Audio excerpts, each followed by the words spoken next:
All right, guys, welcome back to the channel. I'm Tyler, and let's talk about what we got going this week. So currently, I'm heading to Caterpillar to move another engine, guys. So we're gonna move that this morning real quick. We're gonna drive straight back to the house, drop off this trailer, and then I'm gonna hook on to the trailer from last week that is full of trailers from the factory. That's just hanging out at my house. And then I'm gonna take that to the trailer place to go deliver that this afternoon. And then I'm gonna be heading back to Kansas for 2 round trips to the factory this week, guys. I'll update you guys at pickup of the engine.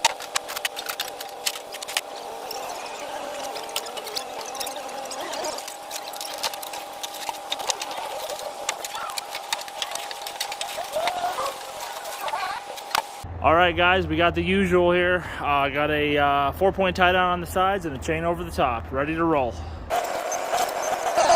All right, guys, we got unloaded here. We got all our straps and chains off.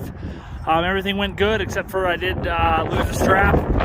One of my straps was rubbing right here. And I'm gonna have to take the strap out of commission. So I'm gonna start heading towards Kansas. All right, guys, good morning from the factory. Got hooked up to the trailer. I got it moved out into the open to make it a little easier to get everything tied down and secured.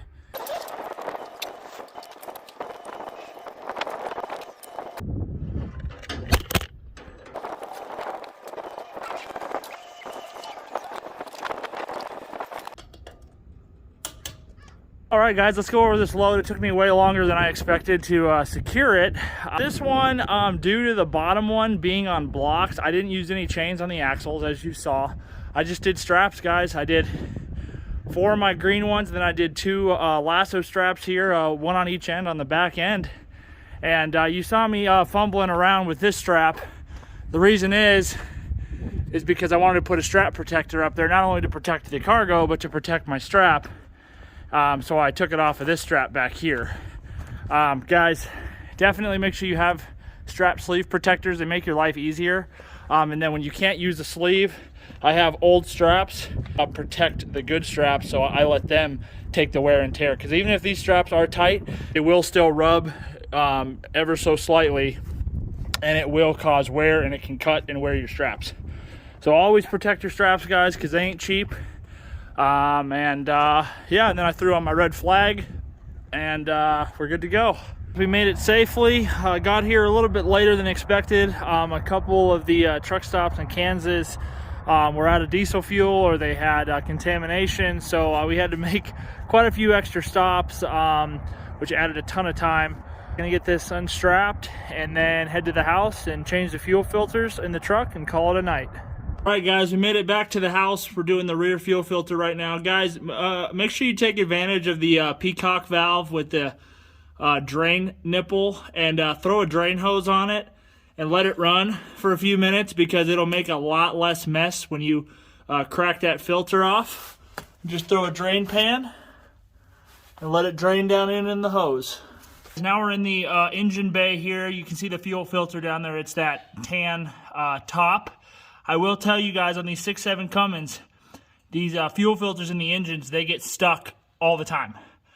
They get serious suction, and they are a bad time to pull out. Actually broken off pieces of the plastic on top, and it's gone down in the bowl, and I've had to actually suck out all the fuel inside and get all the plastic out. So don't do that.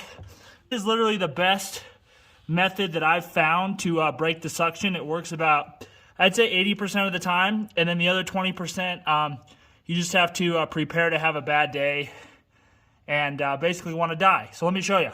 Just use a pry bar here, Craftsman Special from Lowe's, and you just stick it under to the top lip of the filter, and you rest the tip on the filter bowl. Now don't crank on it, don't jump on it, because this stuff is all plastic, and it breaks, and if it breaks, it's a bad day and you have to replace it. So barely any pressure. There you go. You can also turn the pry bar a little. There you go. I broke it free. Stick my hand in here. Let the filter drain before you yank it out, because you'll make less mess. Let it drain as best as you can. Pull up on it. Still draining. All right, there she is. You throw it right in the drain pan, just like that. Last thing after you swap your fuel filters, you want to make sure that you prime your fuel system. You do not want to just jump in the truck and start it. Do not ever do that. I believe the manual says 10 times. I'm a little rusty on it, but what you want to do with your foot off of the brake, you go to position 1, then you go to position 2 on the key, let it cycle, and then turn it back off. So position 1, position 2, and you want to do that about 10 times at the minimum. Then you'll be good to fire it up, reset your fuel filter life in the cab, and you'll be ready to go. All right, guys, so we got the fuel filters changed. Going to get the truck parked and plugged in for the night, and then going to leave first thing in the morning back to the factory. I'll get to the factory tomorrow, probably about 4 or 5 in the evening. I'll get hooked up, and I'll head back to Norton, Kansas to overnight. It's going to be stupid cold tomorrow night. The low is 1 degree, so the truck is going to hate me Thursday morning, but it is what it is. So, all right, guys, I'll see you tomorrow at the factory. All right, guys, we made it back to the factory. It was a cold and windy drive, but it wasn't too bad. It's about 20 degrees now. It's going to start getting really cold. It's going to be super cold tonight. It's going to be down to about 0 degrees tonight. So we'll get this stuff secured and get out of here. I did change my route. I'm actually going to go back to Hays, Kansas instead of Norton, Kansas.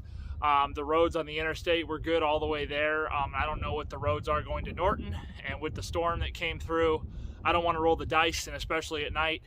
There's a lot more wildlife on the other road to Norton, so we're going to take the longer and the safer route back to Hays and run the interstate all the way back.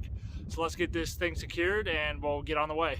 Guys, I did end up bringing a couple of my 27-foot flat hook straps because I've been using these 30-foot J-hook straps that I bought at Home Depot last year when I was in a pinch. And they're just terrible. They don't lock onto the rails. You have to literally like zip tie them on to hold them. And they're just kind of a pain in the ass, to be honest. So try to avoid these. They do serve their purposes, or if you have the right tie down points for them, they work fine. But I prefer flat hooks. All my green straps are 30-foot straps, and my red ones are 27. With flat hook straps, it doesn't hurt to have some J hooks, but stick with flat hooks. They're a lot easier. I'm going to show you something super important whenever you chain axles, which you have to watch out for. And you have to be super careful about when you chain axles. You see this dangly wire right here? You got to be super careful when you feed your chains through that you don't put your chains over top of that wire, because you will pull the wires out of the brake system, and then you're going to be paying a hefty bill to fix it. So make sure when you run your chains, take the time to run them correctly so you do not pull out the brake wires, because it's easy to do if you just throw your chains back there. So just be cognizant of that if you chain the axles.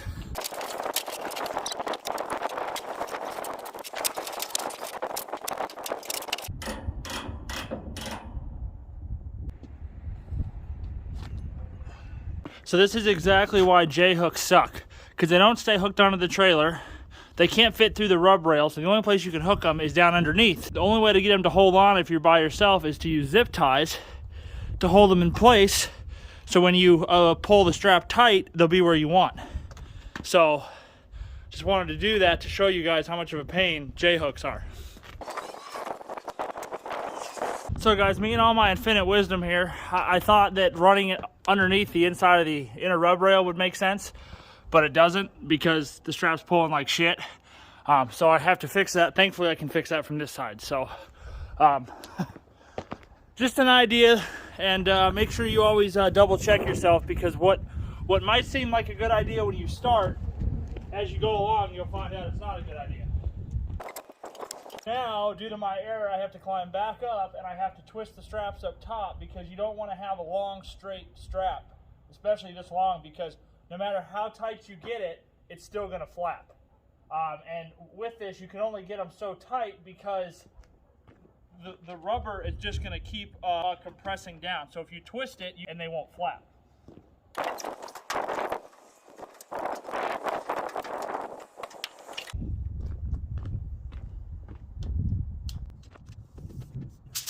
got 6 inches to spare on the strap for that load on top. That is 9 foot and about 6 inches. So you have to have a strap every 10 foot at a minimum. So that's our max.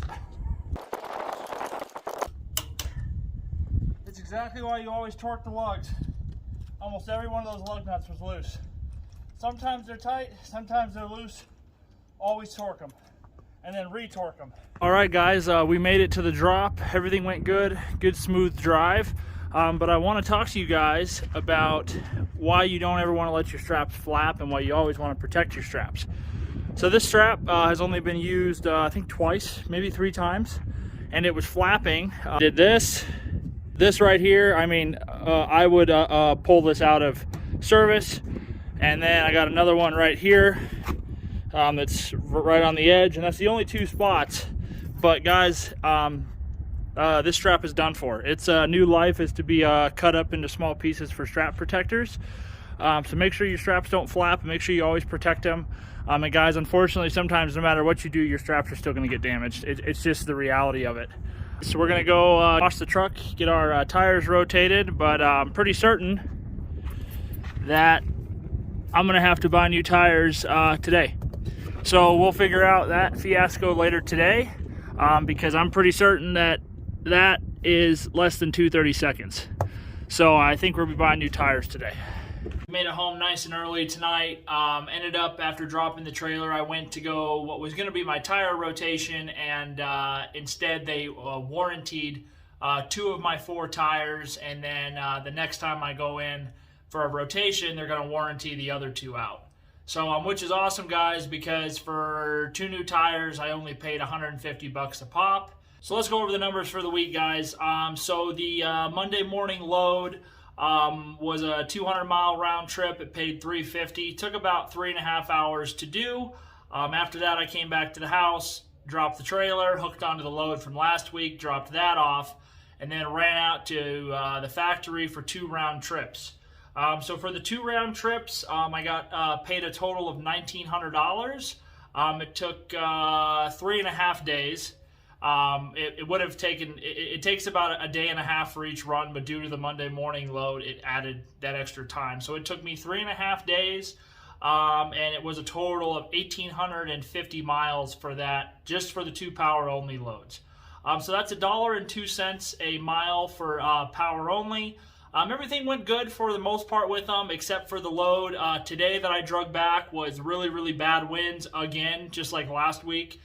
So I was pulling all the way across Kansas at 2,200 RPM between 4 to 6 miles per gallon. So that really sucked. It jacked up expenses a little bit again, but it is what it is. Nothing you can do about it.